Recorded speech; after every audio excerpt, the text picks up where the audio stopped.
Shalom, giving all praises, honor, and glory to our power Yahweh, Bahashem Yahweh Shai, Bahashem Rachak, Wadaj double honors to the apostles, the bishops, and the elders of Great Millstone.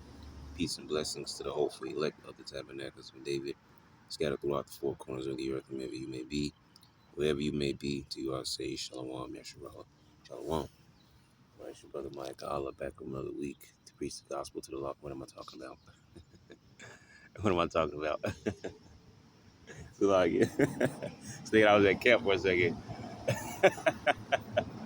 What am I talking about? I guess it still fits the same.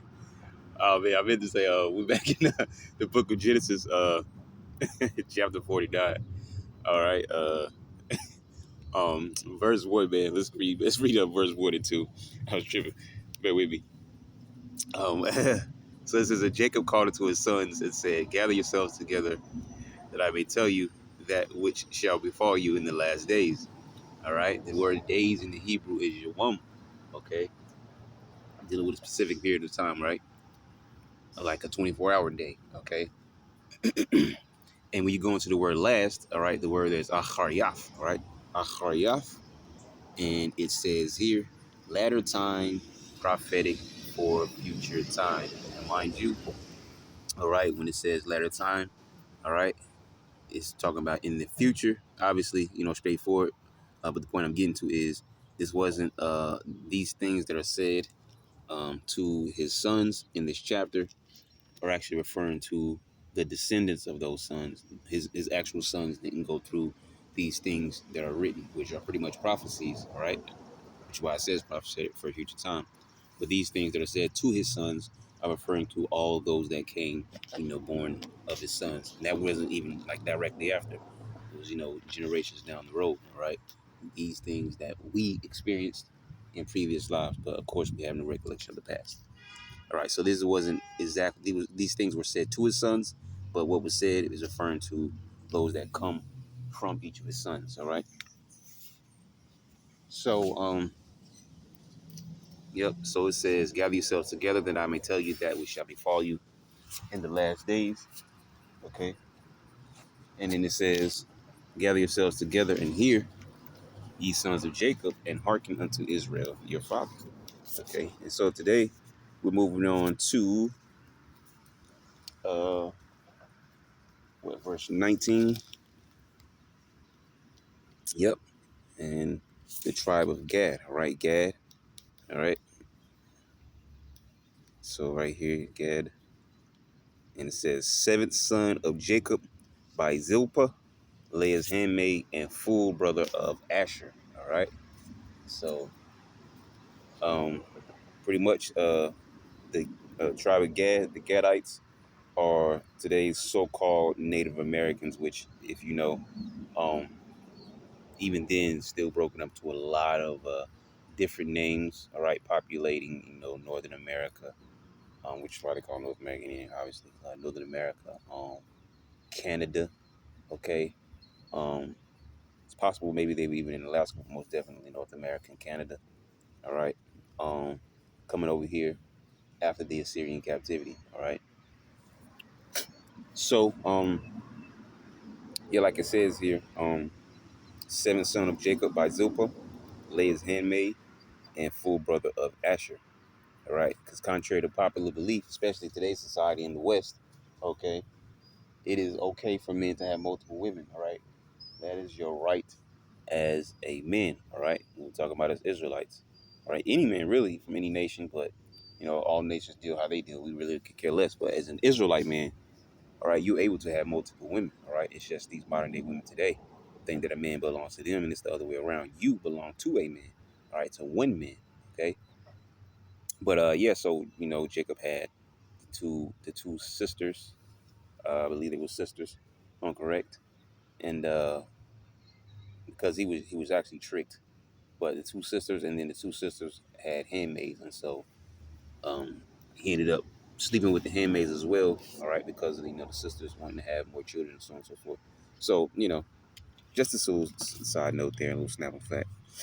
And the word or the name Gad actually means troop. All right. Yeah, troop. I mean, Example of that, Har Magadwan. Har meaning mountain. Uh, Ma, depending on how you use it, could mean of or from. All right. In this sense, in that word, it will be of. Um, God, which means truth. Okay. And if I'm correct, the one makes it all plural. All right. So troops. All right. Har Ma Gadwan, mountain of troops. All right. Gad means troop. All right. So, yeah, speaking on troop, um, let's grab this Genesis chapter 30. Right. Lord, will you be edified? All right. Genesis chapter 30, and I want, here it is, verse 9. So it says, when Leah saw that she had left bearing, she took Zilpah, her maid, and gave her Jacob to wife. So Leah couldn't have children. So she was like, I can't have children, but I still want children. So I'm going to give my handmaid to my husband so I can have another child. All right. Yeah, of course, the child was born to a handmaid, but the handmaid being her servant, okay, um, she's going to take the child to herself. I think they call it being a surrogate mother, if I'm correct. That's the term, a surrogate mother. But either way, however the case may be, all right. She wanted her handmaid to sleep with Jacob so she can have another child. All right. Now her handmaid, even though it is the handmaid's child, but because the handmaid pretty much belongs to her, she took the child for herself, so she made it her child. All right. Um, which that was the ancient way. All right, of doing things. Today people would view that differently, but that's not the case. When Leah saw that she had left bearing, she took Zilpah her maid and gave her Jacob to wife. And Zilpah, Leah's maid, bare Jacob a son. And Leah said, a troop cometh. All right, a troop cometh. Now keep this in mind as we go back to Genesis 49. All right, so it says, a troop cometh, and she called his name Gad. And Zilpah, Leah's maid, bare Jacob a second son. All right. So there you go. It says, this is what she named him when he was born. And Leah said, a troop cometh. And she called his name Gad. Once again, the name Gad meaning what? Troop. Okay. So let's go back to Genesis 49 and 19. So it says Gad. Now understanding, the tribe of Gad, what the name means and all that. All right. And all right. Just looking around. He's always knows it, man. Anyways, so it says Gad, all right, a troop shall overcome. All right, we just read, all right, a troop coming. All right, so she called his name Gad. Gad in Hebrew meaning troop. Okay, so it says a troop shall overcome him, but he shall overcome at the last. So when it says a troop shall overcome him, it's actually being talking about talking about being defeated by the U.S. cavalry. And actually, as a matter of fact, let's see if we can pull up some history. Otherwise, this would be short lesson two. Let's just type in North American Indians versus uh the U.S. cavalry.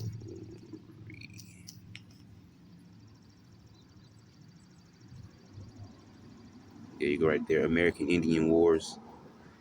Um, and like I said before, I think I said it, but yeah, mind you, the North American Indians were Israelites that went into the Assyrian captivity. All right, because after Solomon's reign, North and South were split. So-called Negroes, West Indians, and Haitians with that southern kingdom of Judah, and then you have the northern tribes that which make up most of the northern kingdom. But Gad, the so-called North American Indians, being a part of those tribes, right? So it says the United States cavalry and Native Americans fought in many conflicts, known as the American Indian Wars, right from the 16th century to the 20th century. These conflicts took place across the country from New Mexico to South Dakota and involved a variety of weapons and tactics from both sides. So it says Native American weapons, Plains Indians often used edged weapons like knives and tomahawks, as well as spears, clubs, and bows and arrows. They might also carve notches into their clubs to record heroic deeds. Yeah, they were also they were scalp you too. Maybe we'll look that up. Matter of fact, let me look it up now because I might forget it. Actually, I'll wait. I'll wait. You know, a little will we remember. But yeah, they'll do something called scalping, right? So here's some examples of conflicts between the U.S. cavalry and Native American. Okay, so it says Battle of Little Bighorn on June 25th to 26th, 1876. The regiment of the U.S. cavalry, along with Crow and Arikara scouts, fought against the Lakota Sioux, Northern Cheyenne, and Arapaho tribes. The battle took place in Montana along the Little Bighorn River and is often referred to as Custer's Last Stand. The Indians were led by Crazy Horse and Sitting Bull, and they defeated the 7th Cavalry, killing Colonel George Armstrong Custer. Uh, uh, this battle is considered to symbolize the clash between the two cultures, and it marked the beginning of the end of the Indian Wars. All right, Battle of Bear Valley on January 9th, 1918, the 10th Cavalry Regiment of Buffalo Soldiers fought a small skirmish with the group of Yak, Yak, Yaquis in Bear Valley, Arizona. The Yaquis were using the area as a passage across the border with Mexico, and the soldiers captured 9 of them after killing their commander. This battle is considered the last official battle of the American Indian Wars. On December 29, 1870, the 7th Cavalry arrived at Wounded Knee Creek, South Dakota, which you notice that keeps popping up a lot. I think it even popped up when we spoke about Reuben, um, where Bigfoot's Lakota band, actually I believe it was Oklahoma, um, but either way, the name keeps popping up. Anyways, so it says where Bigfoot's Lakota band were camped. The soldiers used Hotchkiss guns to kill more than 153 Lakota men, women, and children, as well as 25 U.S. soldiers. Okay, where's that? Okay, here it is. American Indian Wars. Um, Pretty much probably going to gives the same thing. You can see what it says though. The American Indian Wars, also known as the American Frontier Wars and the Indian Wars, was a conflict initially fought by European colonial empires, the United States, and briefly the Confederate States of America and Republic of Texas, going back to the earlier, the settlement days of the like the 13 colonies, and you know how they start to kind of spread more. So it says, in Republic of Texas against various American Indian tribes in North America, as we said before, you know, tribe of Gad and tribe of Reuben were broke up into other many smaller tribes, and really it's no different than the other Israelite families, right? You have a particular name. Oh, hold on, I lost my earbud. You have a particular name of like a tribe or whatever, and then you have the different families that come in that tribe. Right? They're all Benjamites or something, but they come from a different family of the Benjamites that are all broken down, in a sort of sub-tribal sense. But you see that more heavily with the so-called Native Americans than anyone else. But it's really no different than the other tribes either. So it says these conflicts occurred from the time of the earliest colonial settlements in the 17th century to the end of the 19th century. The various wars resulted from a wide variety of factors, the most common being the desire of settlers and governments for Indian tribes' lands. Yep, and that's exactly what Esau did, okay? He came to take the land, all right? Even when we talked about Reuben, you had this demon, who just wanted to steal all the gold and stuff like that and got caught red-handed, okay? And, battles happen. So it says the European powers and their colonies enlisted allied Indian tribes to help, and that was headed by Hernan Cortez. Indian tribes to help them conduct warfare against each other's colonial settlements. After the American Revolution, many conflicts were local to specific states or regions and frequently involved disputes over land use. Some entailed cycles of violent reprisal. Right? So this is 1899 Crom lithograph of U.S. cavalrymen pursuing American Indians. So, I mean, there's so much you can read on all of this stuff here. Um, yeah, indigenous North Americans, right? American Indians include the tribes Cherokee, Creek, Muskogee, Lakota, Miami, Shawnee, Seminole. We talked about the Seminoles already, right? Wampanoag, Northwestern Confederacy, and Tecumseh's Confederacy. Comanche, Alaska natives. Yeah, there you go. See Alaska, right? We mentioned Alaska, right? Um, and then look, check this out. Check this out. Let me read the other side real quick. Colonists, viceroyalty, and Europeans make it sound so special, right? British Empire, Kingdom of England, Kingdom of Great Britain, British America, United Kingdom, British North America, Dominion of Canada, First French Empire, Kingdom of France, New France, right? The Spanish Empire, you had Kingdom of Spain, Council of the Indies, Viceroyalty of New Spain, all right? New Spain going to the area of, you know, what was it, like Mexico and all that, Mesoamerican area there. They call it New Spain, right? Dutch Empire, you had New Netherland, okay? Going to show you that everything has moved from east to west, which is why you have things like New York, all right? Had you never researched it, you know that you wouldn't know that there was a York back east. Now they call it New York, New Hampshire, all right? New this, new that, all right? Because there was an old name for these things back east, okay? Russia, you have Russian America, United States Union, Mexico, Republic of Texas, Confederate States, Indigenous North Americans. So obviously they were also on the opposite side. You have, but we mentioned that when we talked about Reuben. Reuben, because the Aztec pretty much was the apex, right? um, and so you have other tribes because they were all Israelites, family in a sense, but you know, because of the curses, man. We just under the curses, all right, and falling out from one another. So you had other indigenous tribes, but some joined up with Esau to bring down the Aztecs, being that the Aztecs were, pretty much the big bad empire. All right, so I mean, it is what it is, right? The curses, right? Um, Not sure we're gonna. Oh yeah, yeah, yeah. We definitely want to get into that. Um,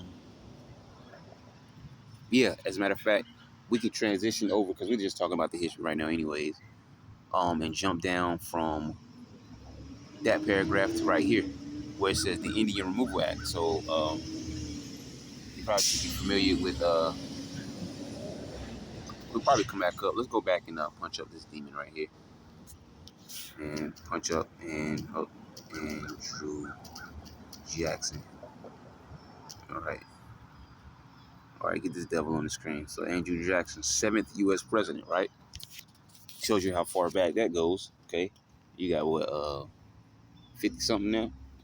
Because I really don't keep up with the numbers. I could care less. All right, if it was the 87th president right now, I could care less. Okay, um, but yeah. So going back to this devil Andrew Jackson, right? Um, and it's taking us right back to the wiki. So let's go over here. So it says Andrew Jackson was the 7th president of the United States from 1829 to 1837. All right, so what's about 29, 39, so about 8 years before his presidency, he rose to fame as a general in the U.S. Army and served in both houses of the U.S. Congress. His political philosophy became the basis for the Democratic Party. Jackson's legacy is controversial. He has been praised as an advocate for working Americans and preserving the Union states and criticized for his racist policies, particularly towards Native Americans. That's right, because he was a devil, man. Okay, this is where you get your so-called Thanksgiving from. I mean, the hell with a Thanksgiving. All right, let's talk about killing of my brothers and sisters. Why the hell would I want to do that? Okay, so we're reading into, all right, so Esau didn't like that. Walking by with his little puppy dog. He let out a heavy sigh. You heard about what I was reading about. What you thought about the praises, man? Fuck, uh, the hell with this man. Okay, you know what I wanted to say there. All right. See one thing about Esau, man. He hate truth, man. Trying to, guys, I trying to bar my tongue, man. Okay. Maybe forget what I was looking for. Let's go down here, slide down a little, man. But devils, man, they really hate truth, man. All right, but that's that pride, man. Okay, it's okay to tell a lie, but what about truth, man? Okay, because we talked about the first, well, that was the Reubenites, right? Part of the North American Indians. All right, tribe of Reuben, tribe of Gad, separate tribes, but still so-called North American Indians. Right, so both Israelite tribes. I'm trying to see what we want to read here because some of this is actually the same history from dealing with the Seminoles down in Florida. Okay, because you see what they did with them. As a matter of fact, let's do this because we got Jackson. Let's go back to the Indian Removal Act because that's the key point there. Okay, Indian, because that's the same history dealing with uh, um, the Reubenites, right? As we just mentioned, what they did to them in the Floridas, right? You try to they first kind of moved them central Florida, and then eventually the same devil Andrew Jackson wanted to move them all the way out. Okay, and so they were basically coming and taking lands that didn't belong to them. Okay, the Indian Removal Act of 1830, signed into law by President Andrew Jackson on May 28, 1830, authorized the president to negotiate with Native American tribes to exchange their homelands east of the Mississippi River for unsettled land west of the river. Okay, see, authorized the president to negotiate with Native American tribes to exchange their homelands east of the Mississippi River for unsettled land west of the Mississippi River. So wanted to push them west. Okay, and a lot of them that actually did go west. You have a lot of them that have casinos and stuff like that.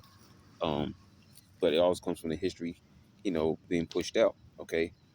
Um, let's read some more. It says the act also provided incentives for tribes to sign removal treaties, including financial and material assistance and protection from the U.S. government. Right? Because what happened was a lot of them weren't okay. Like, okay, we've seen this Oklahoma you're talking about. We've seen this man, this that you're talking about. And you know what? We ain't biting. Okay, we ain't with it. All right, we ain't trying to move.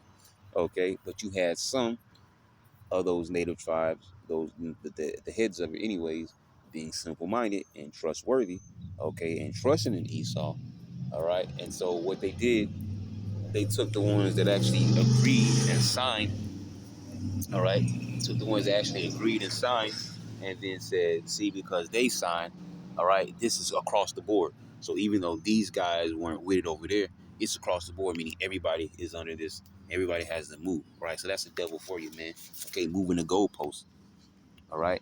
So it says the act also provided incentives for tribes to sign removal treaties, including financial and material assistance and protection from the U.S. government. The act also allowed the president to use the U.S. Army to force tribes to relocate and to protect them from other tribes or people in their new location. All right. Well, if we weren't moved out in the first place, okay, then you wouldn't need that, no, right?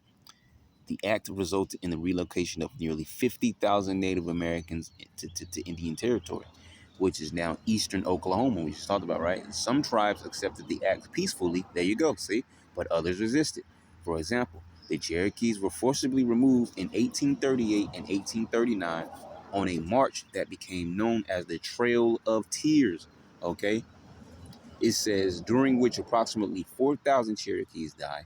The act is considered by some to be a genocidal action that was part of an attempt by the U.S. government to seize Native American land and gold. Okay, if I'm correct, I believe we read the same thing dealing with Reuben. Okay, but once again, the Indian Removal Act was across the board because, mind you, they were in North America as well as Canada and probably, in some parts of Alaska, but definitely North America and Canada. They are the indigenous people. But then you have a devil today, all right, talking about sending out ICE to not to deploy, but to deport, all right, people because they're not supposed to. Well, who the hell you think you are? You people are not indigenous to these lands. You're colonizers that came over here, lied, raped, stole, killed, pillaged. You wanted gold. You wanted the crops and the land and the resources. And that's what you did, man. All right, show you Esau for who he is, a devil, man. Okay, to him was given a great sword that he should take peace from the earth, and that they should kill one another. Because even though they came against the tribes, these niggas were warned against themselves, man. Okay, and you can't see a devil when you see him, right? Made me forget about a point I was trying to make. Um, speaking on the Trail of Tears. Matter of fact, real quick. Um, yeah, let's get a couple scriptures real quick. We'll come back and we'll hit the back on that topic again, the Trail of Tears. We go to Deuteronomy.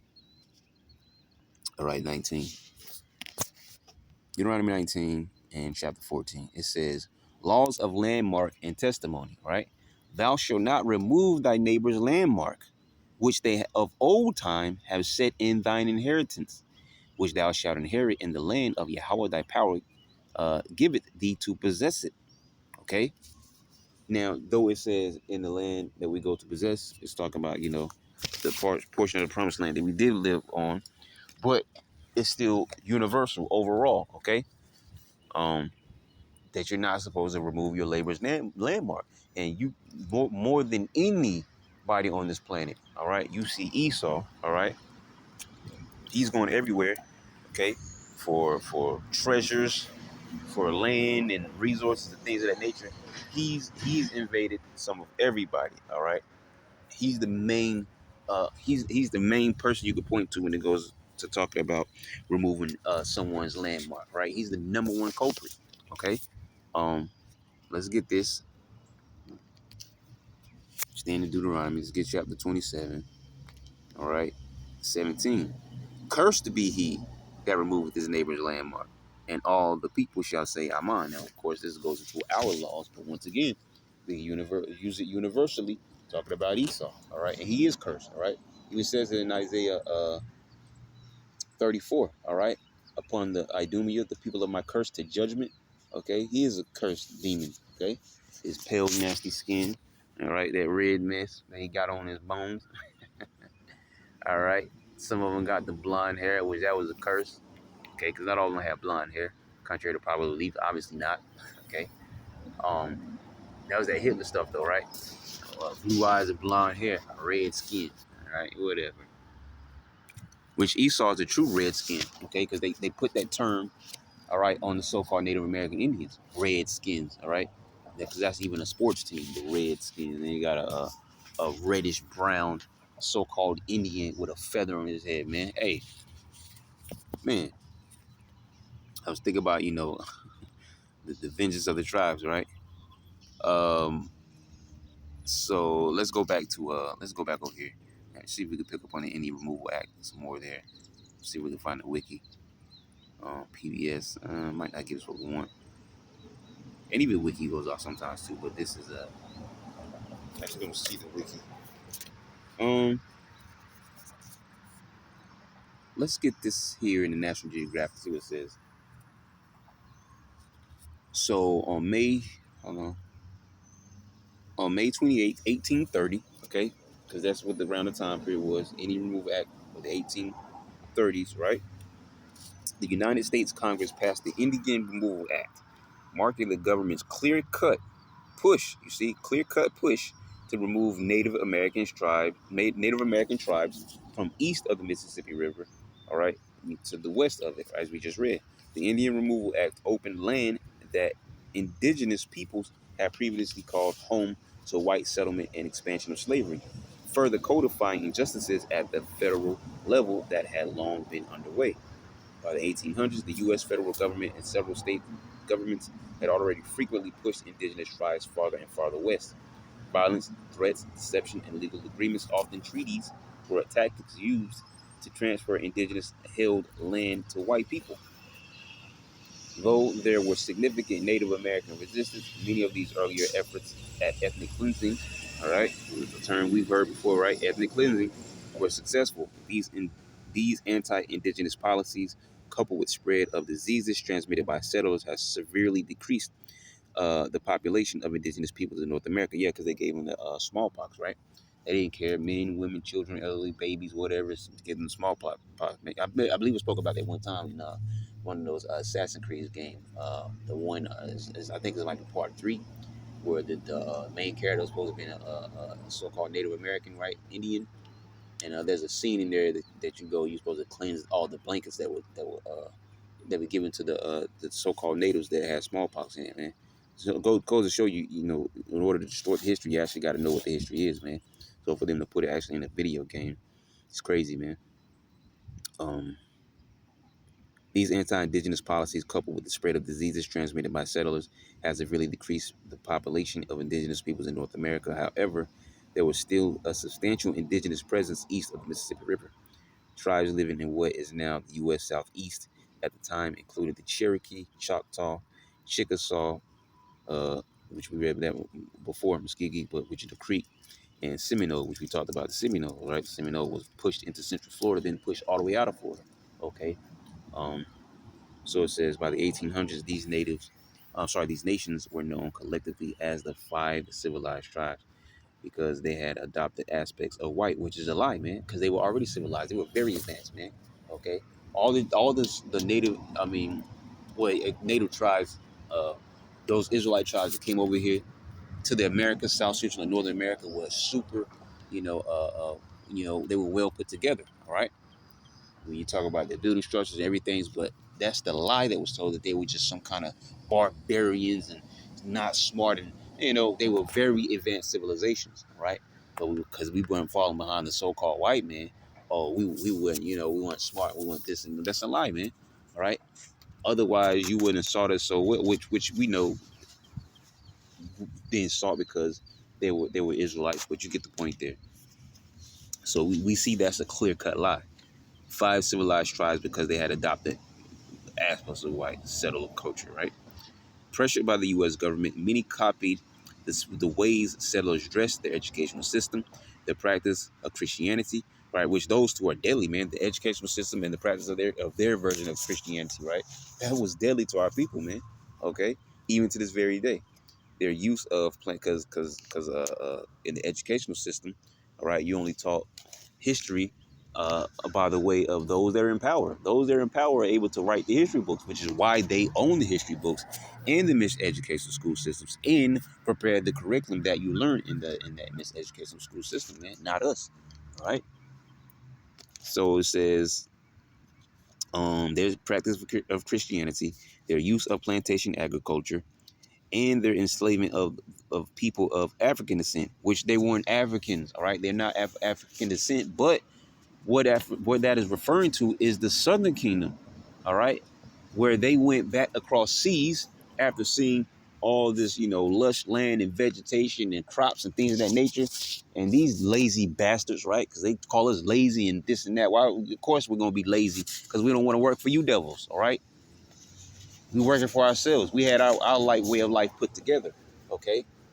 But going back to that enmity between us and the serpent seed, right?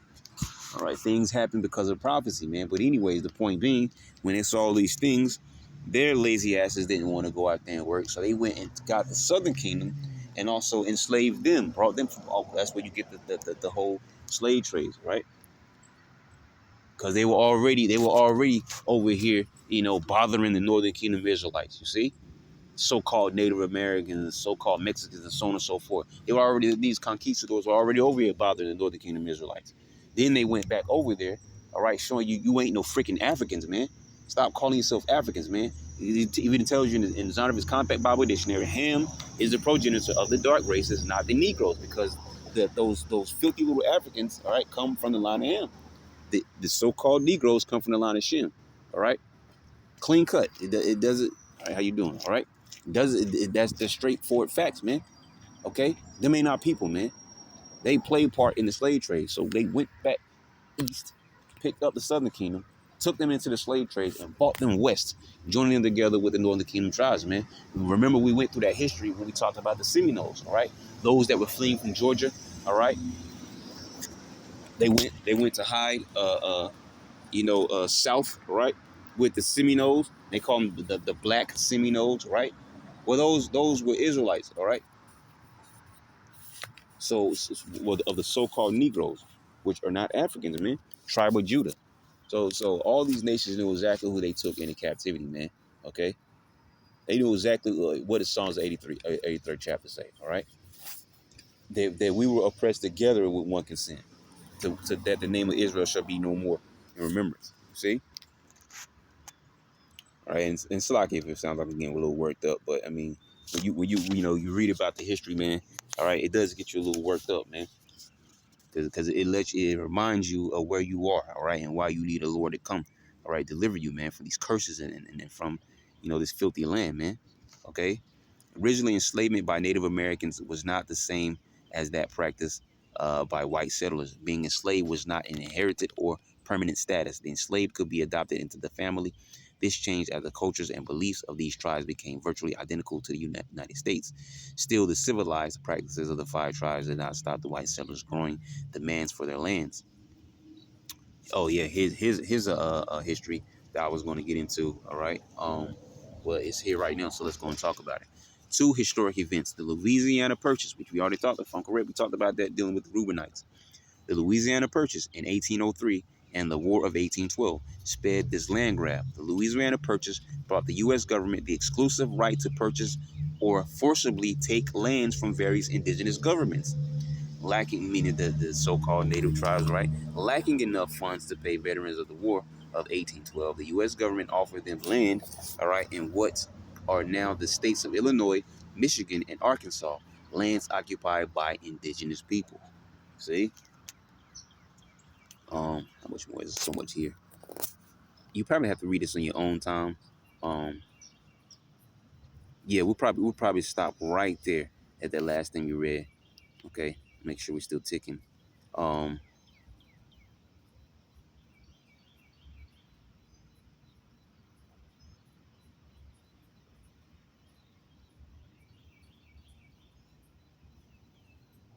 I was reading this here in the center.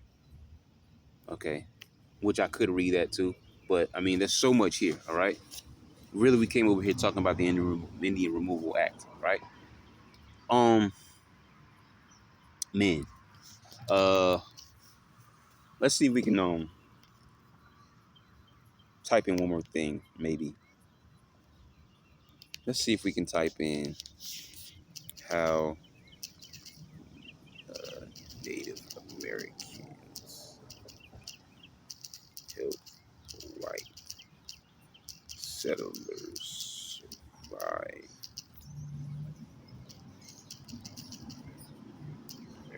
Maybe, maybe not. Okay, so we do get something here. Native Americans helped white settlers survive in America in many ways, including providing food. Native Americans provided settlers with food, such as deer, corn, and fowl. They also taught the pilgrims how to grow crops, which helped them survive a harsh winter. You know, the pilgrims were so-called white people, the red men.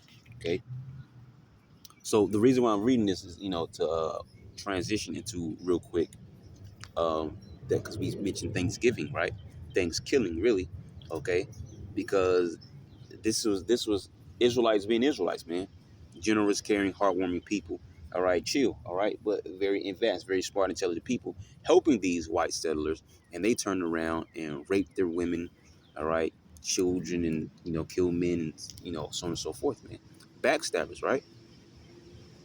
Sharing knowledge. When you go into all those treaties that they were making with the so-called Native Americans, they broke every last one of those treaties, man.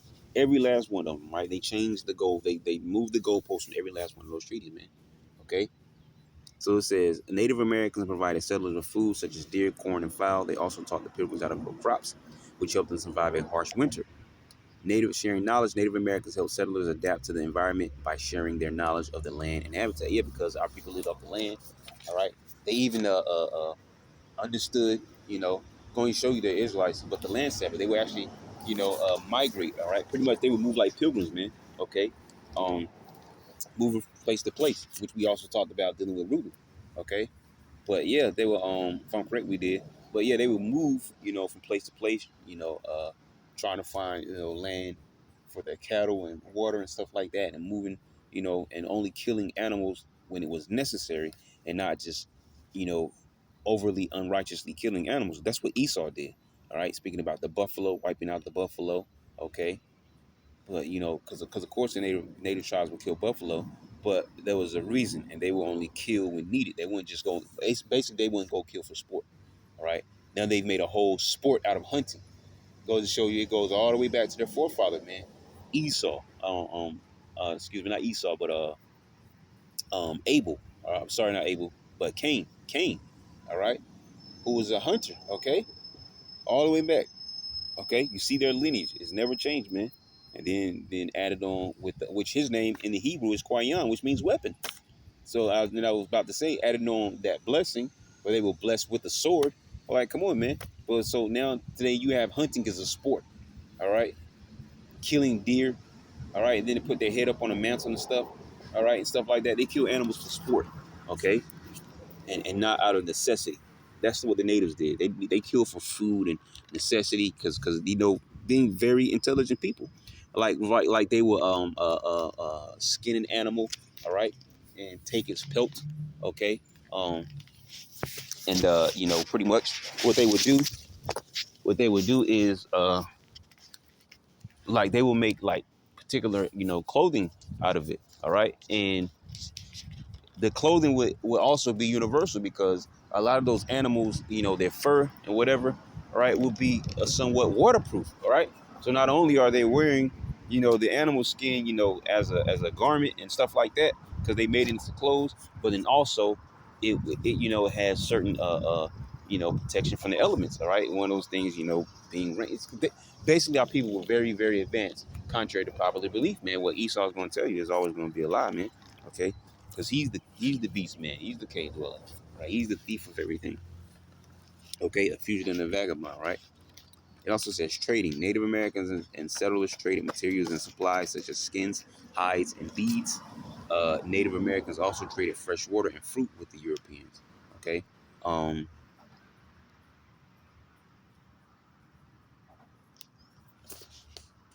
as a matter of fact, let's punch in this real quick because I know we're just kind of going, but it's all a little back history dealing with Gad. Was I about to type in? Matter of fact, they probably won't even give it to us. Let's punch this in. Origins of Thanksgiving, right? Because really, when you go to the Bible, all right, the word Thanksgiving is there. Um, but when you break it down, it really goes into thanking the Lord, thanking Yahweh. Okay. It has nothing to do with Turkey Day, man. Contrary to popular belief, Thanksgiving has roots in many celebrations that took place in North America centuries ago, including harvest festivals, days of Thanksgiving, and other celebrations. All right, harvest festivals. In 1621, Puritan colonists in Plymouth, right? Those are Edomites. Massachusetts celebrated their first successful harvest with a 3-day feast. Right, going right back to the tribes, man. Okay, helping them survive off the land, showing them what to do, and helping them out, and then being backstabbed. Right. Let's read it. So it says, first successful harvest with a 3-day feast, according to legend. The Wampanoag Native Americans were invited to join, and some say they thought the pilgrims, they taught the pilgrims how to grow corn and catch fish, which we just read some of those things, right? And also, was trading with them and everything. It says the pilgrims also celebrated a second feast in 1623 to give thanks for an end to a drought. Days of Thanksgiving. The Puritans celebrated days of Thanksgiving in response to special blessings from the Most High, which that's a lie, all right? Because really, Thanksgiving goes into the slaughtering of Native American tribes, man. All right, there is no happy way, all right, to talk about Thanksgiving, all right? You got no business. Well, the Israelites got no business celebrating that, all right? Because that's a slaughter of your brothers and sisters. Thanksgiving ain't got nothing to do with no happy turkey day, man. Ain't no way you can positively twist it.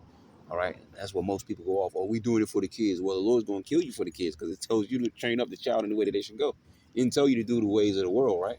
It didn't tell you to do, even the Bible speaks against Christmas. Most don't know that, right? You know why? Because you're going to the church house telling you lies, right? All right. It speaks about these things. You shouldn't be doing no Christmas. It's got nothing to do with the Lord. All right. Contrary to probably what the world tells you, this got nothing to do with the Lord. Thanksgiving was about slaughtering Native Americans. Those are Israelite tribes, man. Okay? New Year's and New Year's Eve got nothing to do with the scriptures. All right? You have high holy days in the Bible, man, for you to follow, man. And these holidays, they have pagan roots, man. They got nothing to do with you Israelites, or especially 4th of July. Okay? 4th of July. What were you doing the 4th of July? Being enslaved, you see? But what you gonna see our people do? Right where I'm at here right now at the boardwalk. All right, you're gonna see them flood right down here every 4th of July. All right, celebrating Edomites. All right, or Edomites from back east. All right, how you doing? All right, getting their independence from Edomites. I'm sorry, Edomites here in the west getting their independence from Edomites back east. That's what the 4th of July is about, man. It ain't about you Israelites, man. You so-called Negroes, Latinos, Native Americans. You ain't got no business celebrating 4th of July. All right, because that was a holiday celebrated concerning Edomites, man. All right. So it says, which one did I read? I think it's Days of Thanksgiving. So the Puritans celebrated days of Thanksgiving in response to special blessings from the Most High, such as the victory over the Spanish Armada in 1588 or the deliverance of Queen Anne in 1605. These celebrations were marked by Christian church services and other gatherings. Other celebrations, Spanish 1541, Spanish explorer Francisco Vasquez de Coronado led a Thanksgiving celebration in what is now the Texas Panhandle. All right. In 1789, President George Washington designated November 26th as a day of national Thanksgiving in his first presidential proclamation. Yeah, we just talked. Remember, I mentioned having that about the smallpox thing in the game. Yeah, in that particular game, George Washington was supposed to be one of the. He was supposed to be a president, the figurehead in that game. All right, it's a very interesting Assassin's Creed game. All right, I believe it's part 3. I can't remember the name of it. You can probably I don't know, because you might want to look into it. You can look it up. Matter of fact, I'll put it up for you real quick. Creed 3. Okay, so it's just called Assassin's Creed 3. Well, yeah, this guy right here, the main character there. All right. I forgot what they called him. Um, I think his real name's supposed to be like Ratanakan, something like that. But he's supposed to be a Native American. Okay. Connor. That's what the name that they called him, Connor. All right, and his father, all right, was supposed to be a so-called white man. So goes to show you. Now, of course, they're not going to. Now, we talk about a quarter from the Bible, and that would make him even, an Edomite. All right, because his father was supposed to have been so. But I'm just mentioning what was in the game. All right, so we don't have to get into that because it's not important. But it's just because I mentioned that smallpox scene there as one of the missions. Okay. Here's some more. Let me see what it says here. Because they're not exactly going into that slaughter. All right. Asking AI might even not even pull it up. We're not going to do all that. Just trying to get through it.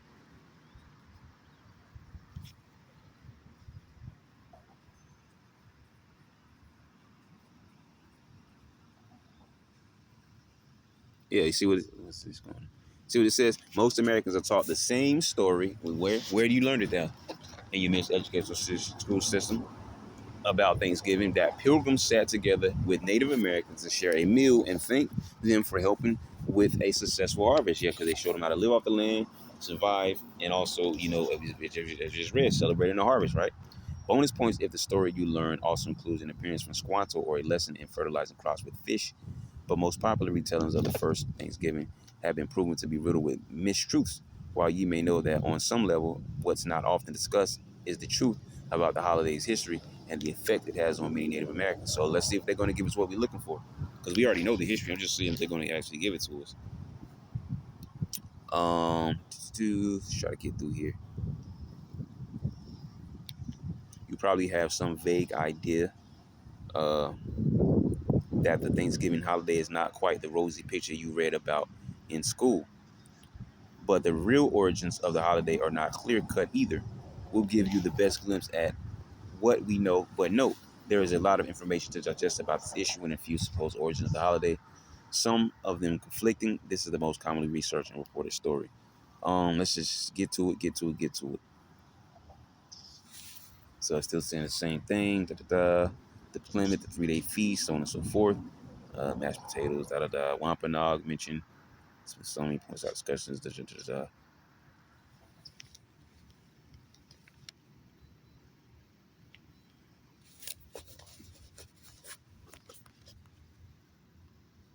You see, so you see they're basically trying to skirt the issue, but we understand. We understand what Thanksgiving is really about. All right, slaughtering of Native Americans, man. Okay, ain't no way around it, man. Clean cut. All right, and then we talked about did we even go into? I don't even think we went into the Trail of Tears, man, because we kind of went off there on a side trail, but it's all edifying. Yeah, the Trail of Tears was the forced displacement of about 60,000 people of the 5 civilized tribes between 1830. Notice how they call it 5 civilized tribes, as if they were all barbarians, but these 5, oh, they were okay. These lying devils, man. All right. Anyways, between 1830 in 1850, and the additional thousands of Native Americans and their black slaves within that were ethnically cleansed by the United States government. So we know when it says black slaves, it's talking about Judah, right? Or the Southern Kingdom Israelites. Um, we might just pull up the wiki. Actually, I did think we read about the Trail of Tears was the forced displacement of the 60 of about 60,000 people of the five civilized tribes between 1830 and 1850. The same thing we just read there. Um, Trail of Tears Memorial at the New Echota Historic Site in Georgia, which honors the Cherokees who died on the Trail of Tears. Okay, so all going into that force. There you go, right there. See Andrew Jackson name popped up.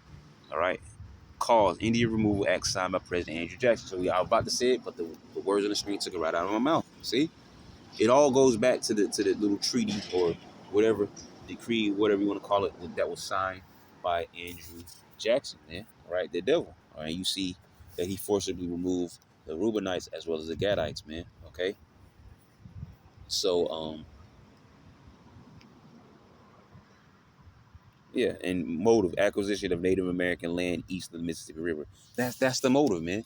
That's why we read the scriptures we read about moving your neighbor's landmark, man. Because the motive behind his actions was to move, all right, these natives out of their land so we can take the land. Because the 13 colonies fighting against one another, north, south, all this kind of craziness, and but we gonna oppress the Israelites in the meantime, all right. And they gotta be paid back for that, man. And get paid back double, okay. And what did the scripture say? We're going to inherit their lands, man. We're going to inherit Edom as a possession, and we're also going to inherit their lands. All right?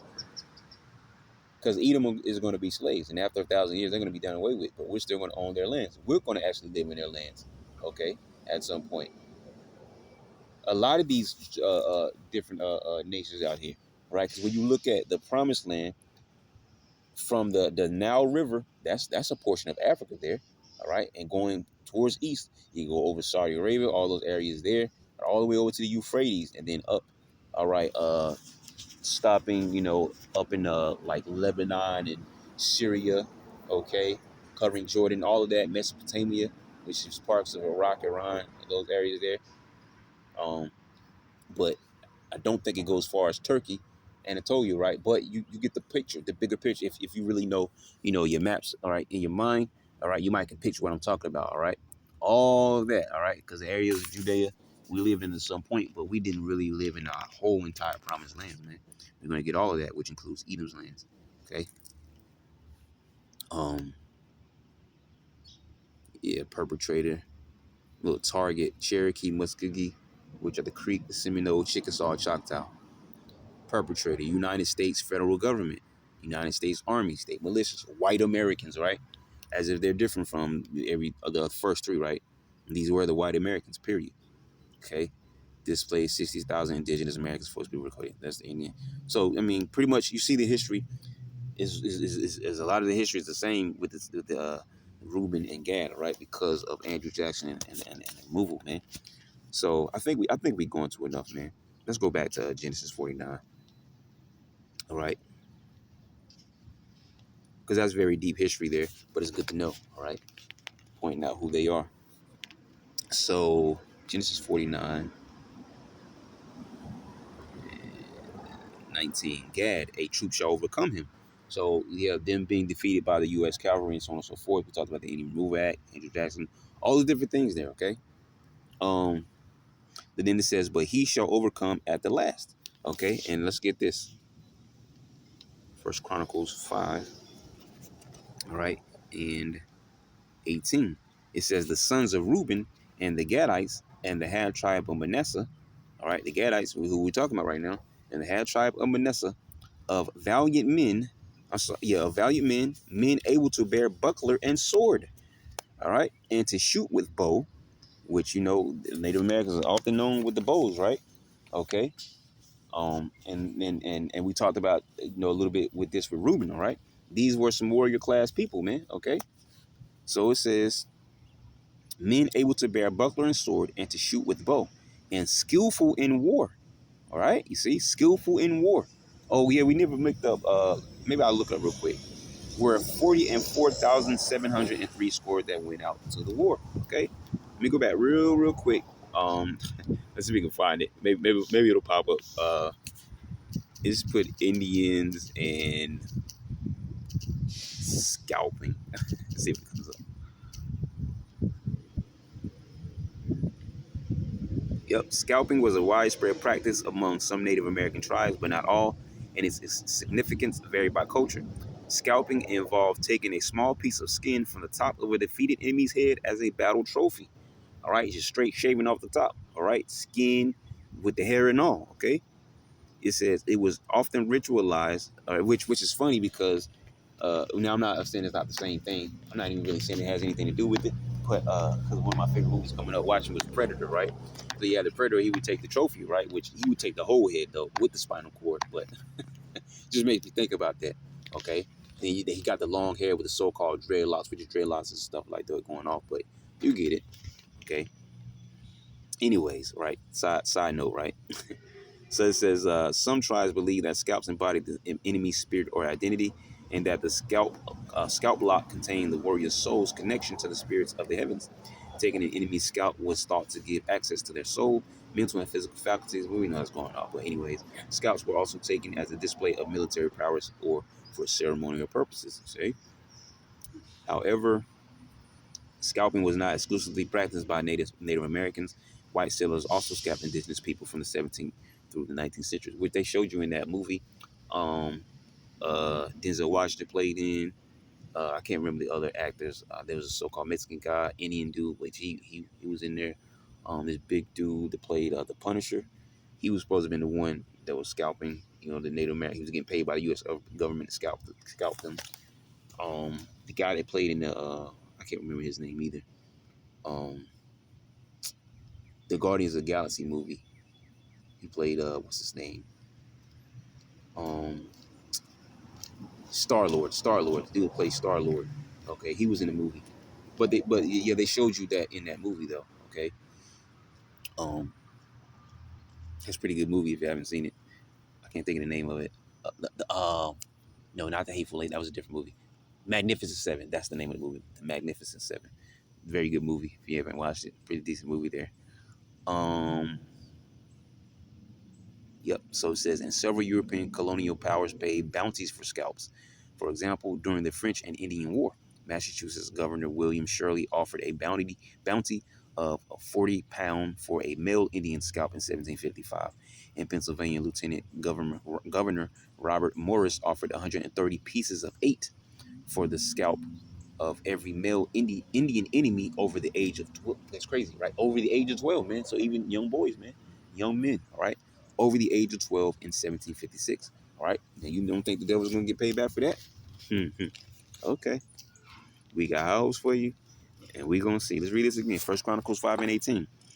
The sons of Reuben and the Gadites and have the tribe of Manasseh of valiant men, right? The word valiant means what? Strength, might, efficiency, wealth. Look, army, force. See, ability. What was their ability?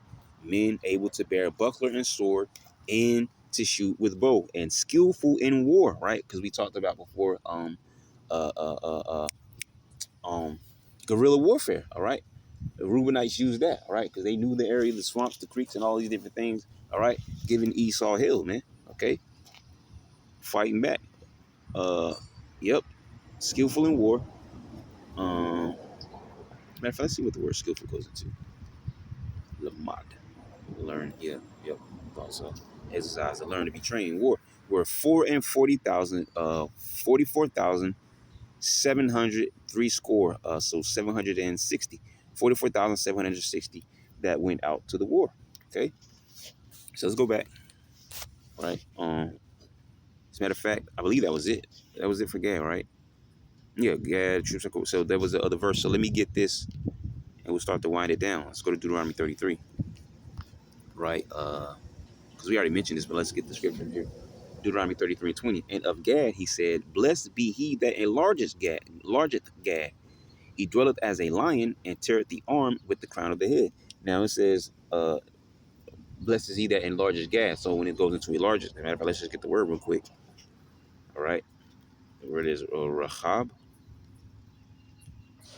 So on one, so it says to be or grow wide, be or grow large, to be widened, be enlarged, look broad or roomy pasture, which is very important because what it's talking about here is how they live, the North American Indians, so called, live in, case in point, no pun intended, but North America, as well as Canada, and possibly territories in Alaska. And that's a huge territory.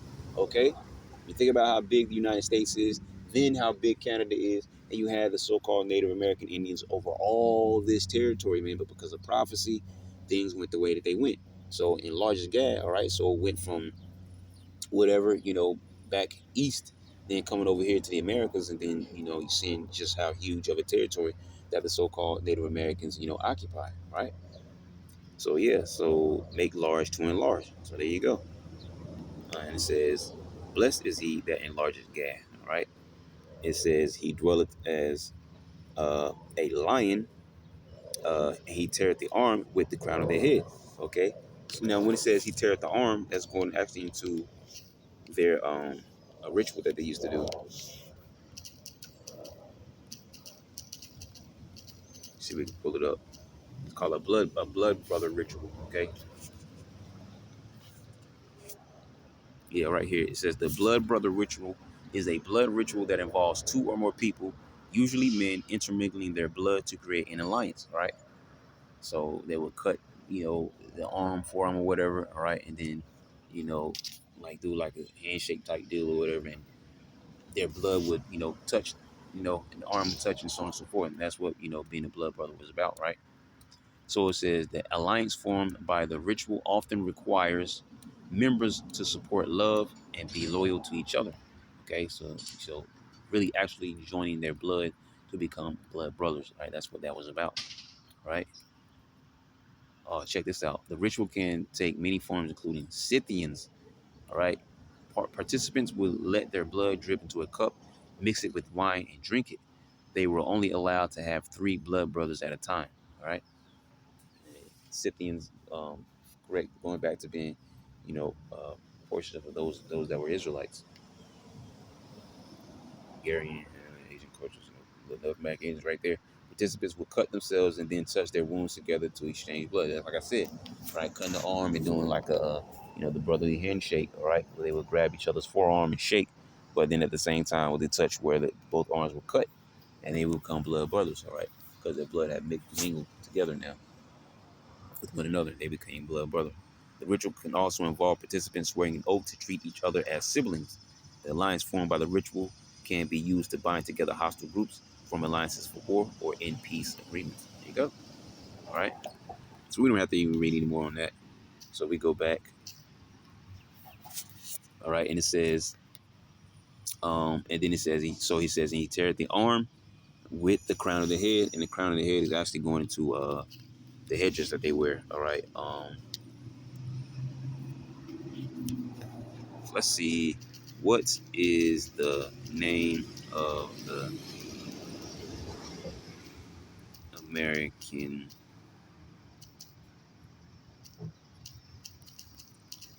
headdress? See if we can get something here. Okay, so this is called a war bonnet, supposedly. Native American headdresses are a significant cultural symbol and can have many different styles and names, depending on the tribe, region, and purpose. One of the most well-known headdresses is the war bonnet, also known as a feathered war bonnet, which is traditionally worn by male leaders of the American Plains Indians nations.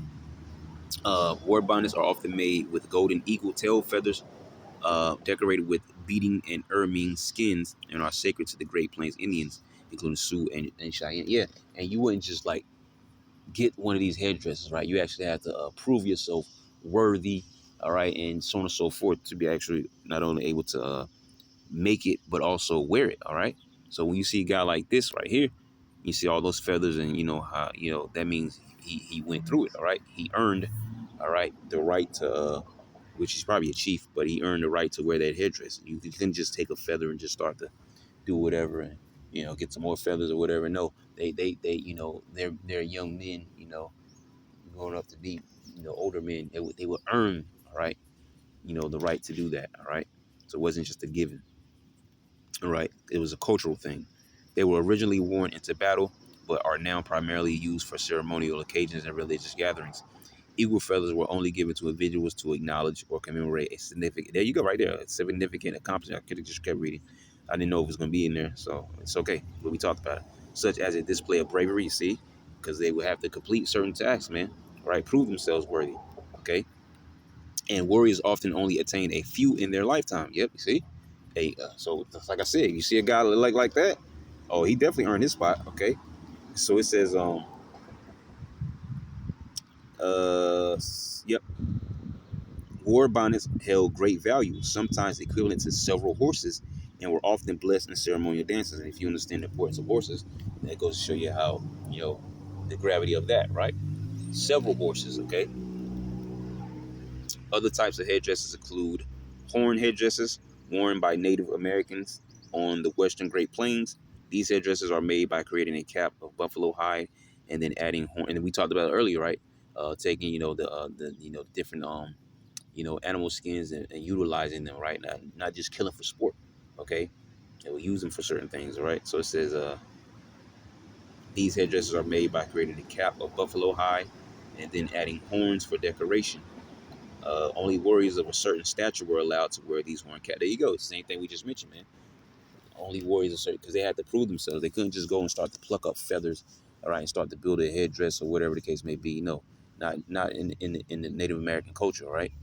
You have to prove yourself worthy to be able to wear this headdress, all right? You have to prove that, you were able to receive this and you were able to do that and so on and so forth. It wasn't just I'm old enough now so I can do it, right? It wasn't a given, right? You have to prove it, okay? That's why it says only a few achieve this, all right? It says fox and coyote headdresses. It says these headdresses are also popular and well known. So it doesn't say anything about that.